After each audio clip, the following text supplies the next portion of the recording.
Maggie. I have an infertility diagnosis due to premature ovarian failure. In today's video, I want to talk about the 5 stages of grief from an infertility perspective. So, 5 stages of grief were studied by Kubler-Ross. It's 5 stages, not necessarily linear. The 5 stages are denial, anger, depression, bargaining, and acceptance. Infertility isn't what people normally associate with grief and mourning, but I found that these stages definitely still apply. And, just kind of thinking about it from a different way than we normally think about grief. So I'll go ahead and get into it.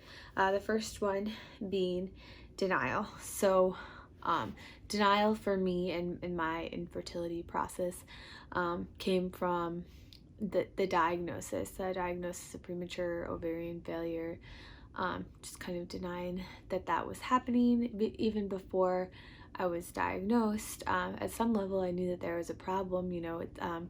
It isn't how puberty was happening for all of my friends. So denying that there is that issue, not wanting to talk about it with my parents, healthcare providers, stuff like that. That was denial. And then denial with myself trying to convince myself that the infertility wasn't a big deal. I didn't want children anyways, which for me wasn't a final decision in my teens and 20s. And not that it couldn't be for other people, but for myself, I know that it was just a denial, telling myself I didn't want something because I knew that I couldn't have it. And, well, I thought that I couldn't have it the way that it happens for other people. So that kind of denial. And then if you watched my first video about my infertility story, you know that I went for kind of a second opinion, but not really, because it was way later in life and I just knew that the first opinion was correct, but I kind of went for a second opinion, different doctor, hoping for different results. So not really hoping for more information, but just hoping that the information that I was getting would just be totally different. And that was just a part of the denial that this was actually happening. So that's my denial step.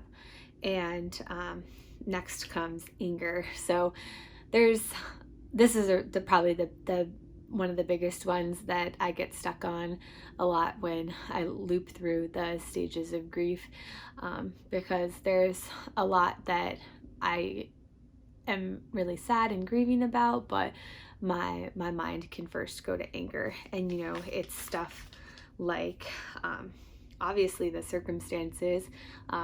Infertility isn't fair, premature ovarian failure isn't fair, just kind of being angry at the universe and my circumstances for the hand that I was dealt and what I'm experiencing right now. So that's a source of anger a lot of times. And then it can be jealousy a lot of times too, is a form of anger. And being jealous of those pregnancy announcements and pictures from babies' birthday parties, that kind of stuff, can be very, very jealous, but more so than the announcements or anything like that.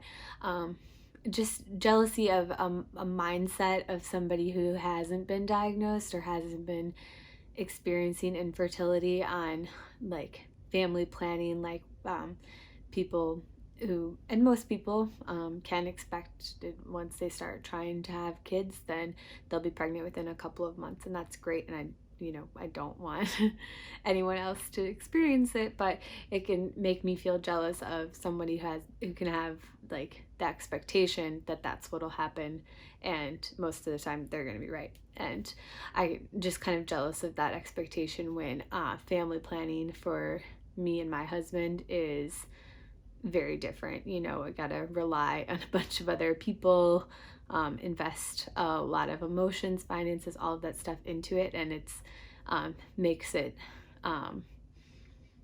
much more heavy seeming than it seems like from my perspective on how it can be for other people looking for a naturally occurring pregnancy.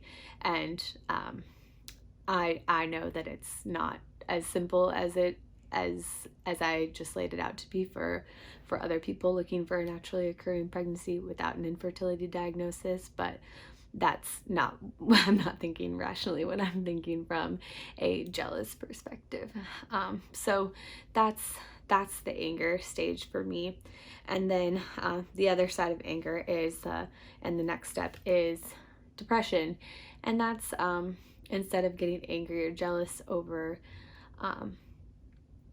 the situation, just being very sad and downtrodden about what it is. So flipping from this is unfair and I'm jealous to I'm really sad, I'm scared that you know, when you look at something like IVF percentages, it's not as promising as one would like it to be, especially considering the time, money, and energy that goes into it from the patient perspective.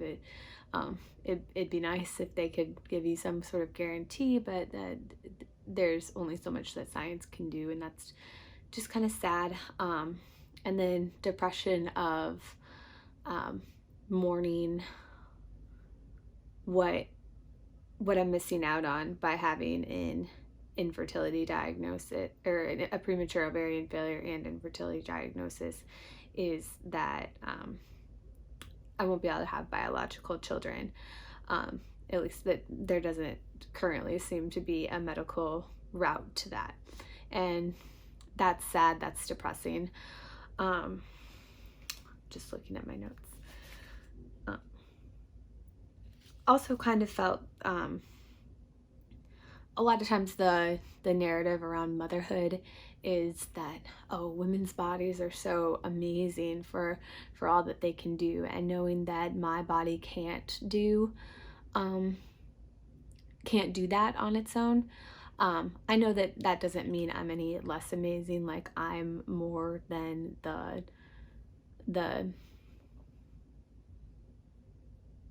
the efficiency of my reproductive parts. Like when I put it like that, it's like, oh, obviously. But you know, seeing that the women's body is so amazing perspective does kind of make me sad, because that's not something that my body does, and it's like my body's failed me in that way, and that can get me down sometimes.